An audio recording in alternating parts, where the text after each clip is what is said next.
যে সংস্কার, রাষ্ট্র কাঠামোর যে সংস্কার, সেই সংস্কারের চূড়ান্ত পর্যায়ে আমরা এখন আসতে পারিনি। আবারও নির্বাচন নিয়েও আপনার একই ব্যাপার আছে এবং জাতি এখন ওই দিকেই কিছুটা আপনার মনোনিবেশ করেছে। আমি ব্যক্তিগতভাবেও বলা যেতে পারে যে ওভারওয়েলড এই জিনিসগুলোর, এই সমস্যাগুলো নিয়ে আমার কাছে মনে হচ্ছে যে আমরা যে বিষয়গুলো নিয়ে দীর্ঘদিন কথা বলেছি, সংগ্রাম করেছি, লড়াই করেছি, এটা মুহূর্তের মধ্যে সমাধান হয়ে যাবে এটা মনে করার কোনো কারণ নেই। এবং আমরা এখন যে সংস্কার, রাষ্ট্র কাঠামো সংস্কারের কথা বলছি, একই সঙ্গে যে অনেকে আমরা অর্থনৈতিক কাঠামো কারণ আছে বলে আমি মনে করি না, কারণ আছে বলে আমি মনে করি না। আনন্দের কথা এই যে এবার একটা ছাত্র জনতার গণ-অভ্যুত্থানের মধ্য দিয়ে একটা নতুন সুযোগ সৃষ্টি হয়েছে, যে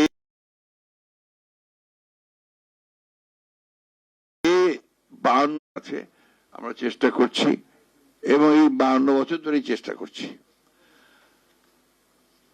বিষয়টা হচ্ছে যে আপনার, আমি ব্যক্তিগতভাবে যেটা মনে করি যে বিচ্ছিন্নভাবে কোনো কিছুই করা যায় না এবং জোড়া তালে দিয়েও কোনো কিছু করা যায় না।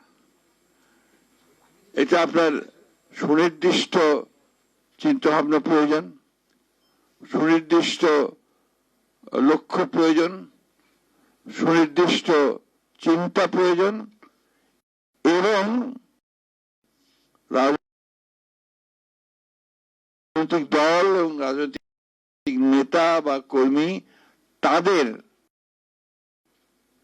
অত্যন্ত সততার সঙ্গে আন্তরিকতা প্রয়োজন। এই কথাগুলো এই জন্য বলছি অত্যন্ত জোরে যে আমার কাছে মনে হয় যে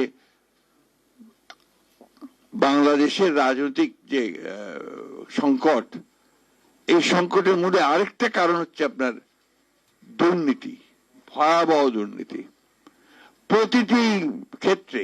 এই যে আপনার সামাজিক সুরক্ষার কথা উঠেছে, আলোচনা হচ্ছে, এইটা তো যে চেয়ারম্যান সাহেবরা বললেন, আমি নিজেও কিন্তু আপনার অভিজ্ঞতা আছে আমার এই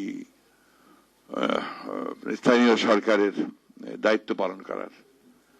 অত্যন্ত সত্য কথা বলেছেন যে ধীরে ধীরে এটা আরো খারাপের দিকে গেছে এবং এখানে যারা নির্বাচিত চেয়ারম্যান বা আপনার যারা নির্বাচিত প্রতিনিধি, তাদের হাতে ক্ষমতা কতটুকু তারা সবচেয়ে ভালো বলতে পারবেন।